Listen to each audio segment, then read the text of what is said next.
सह्याद्रीच्या वेढ्यात एक तळवट अंथरलं होतं. त्यावर येळापूर गाव एटीत बसला होता. गावदरीपासून निघालेलं शिवार डोंगराला भिडलं होतं. त्यात भाताची पिकं पिवळी पडली होती. भातानं भरलेली तवरी सुगीची वाट पाहत होती. सर्वत्र कष्टाची फुलं टोलत होती. अश्विन महिना होता. थंडीनं वाऱ्याचा पदर धरला होता. ती दोघं रानात थैमान घालीत होती. शेजारचा हिरवा डोंगर अधिकच हिरवा दिसत होता, पण रानपाखराचं मन तिथं लागत नव्हतं. त्यांनी येळापूरच्या शिवारात तळ दिला होता. ती सर्वत्र किलबिलाट करीत होती. सुगी जवळ आली म्हणून दूरदूरचे भिकारी त्या खोऱ्यात येत होते. डबरी, डोंबारी, घिसडी, दरवेशी, माकडवाले यांची रीघ लागली होती. आपापले पेटारे घेऊन सापवाले, तुरेवाले वावरत होते. दुपार टळून गेली होती. इनामदाराचा चाकर अमीन मळ्यात राखण करीत होता. त्याला आळस आला होता. तो समोरच्या डोंगराकडे एकटक पाहत होता. त्या डोंगरानं आपलं डोकं ढगात खुपसलं होतं. अमीनची नजर डोंगरावरनं उतरत नव्हती. भव्यता त्याला भुरळ घालीत होती. इतक्यात इनामदाराच्या माळ्यावर डोंबाऱ्याचा एक मोठा तांडा आला. माणसं, गाढवं, डुकरं, कुत्री, कोंबडी यांनी कालवा केला. गाढवावरची ओझी उतरली नि पालं उभी राहिली. त्या ओसाड माळावर एक नवी दुनिया उतरली. अमीन एकदम भानावर आला आणि ढिंगा टाकीत माळावर गेला. त्याला पाहून डोंबारी दचकले. कुत्री भडकून भुंकू लागली. त्यामुळे अमीनही भडकला.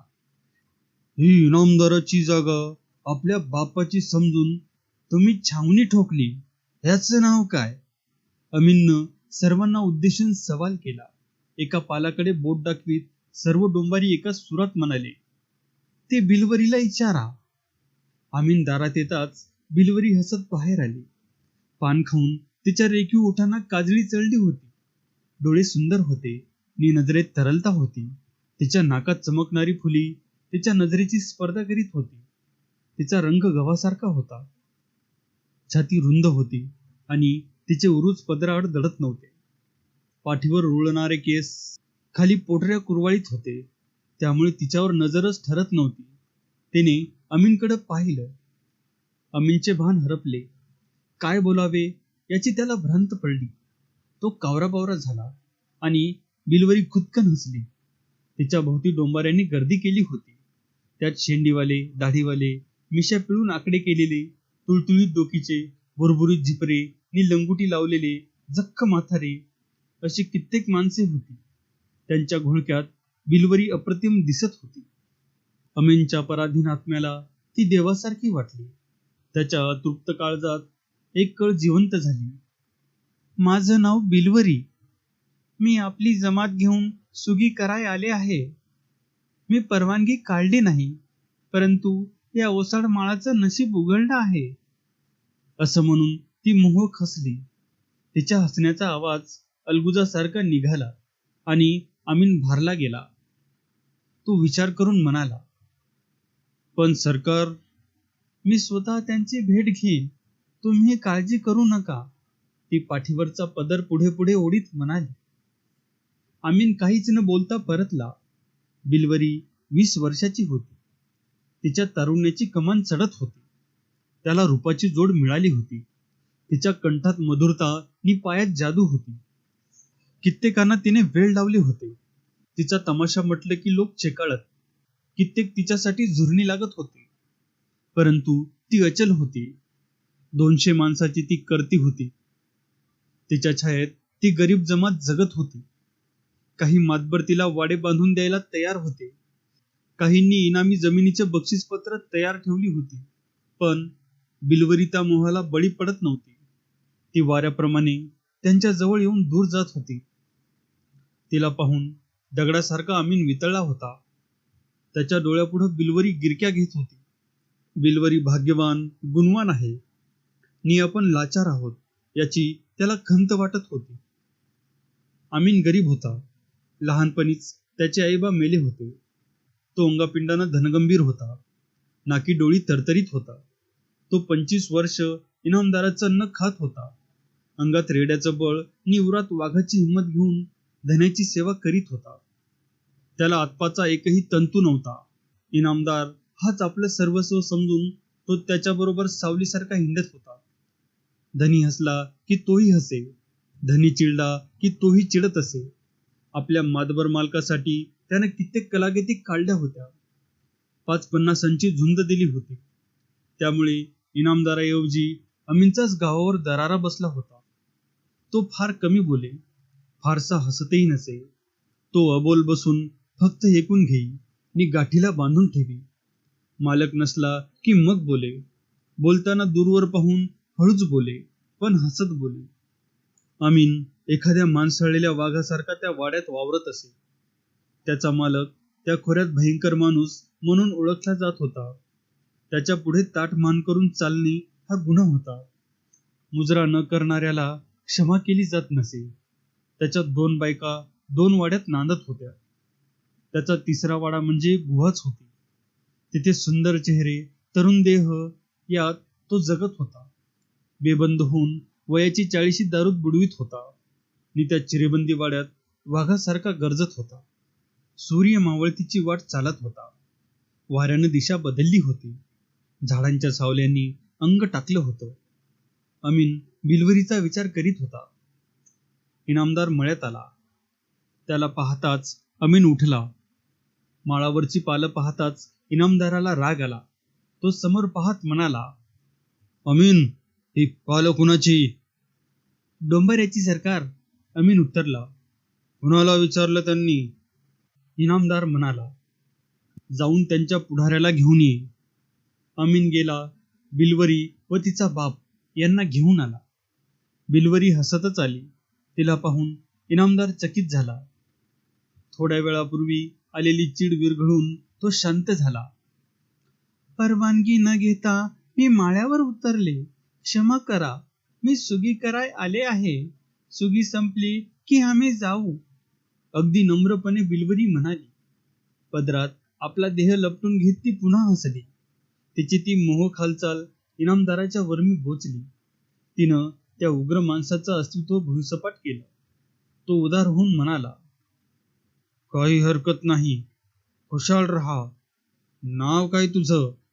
माझं नाव बिलवरी. माझा तमाशाही आहे, ती अदबीनं म्हणाली. अरे वा, छान. मग तमाशा कधी दाखवणार?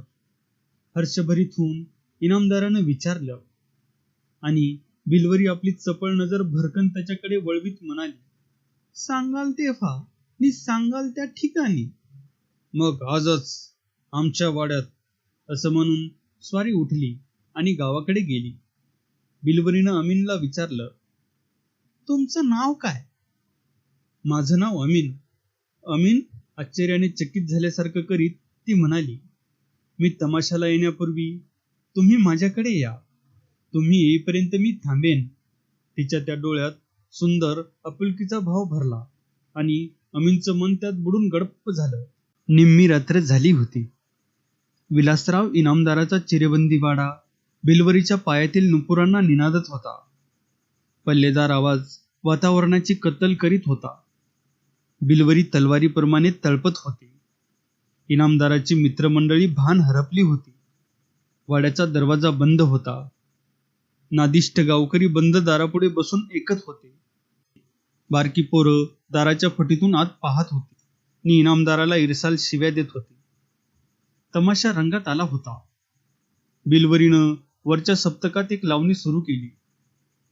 मी नार असे लाजरी, माझ्या वेणीला गोंडाबाई कोल्हापुरी. कडवं तुटताच ती झेप घेत होती.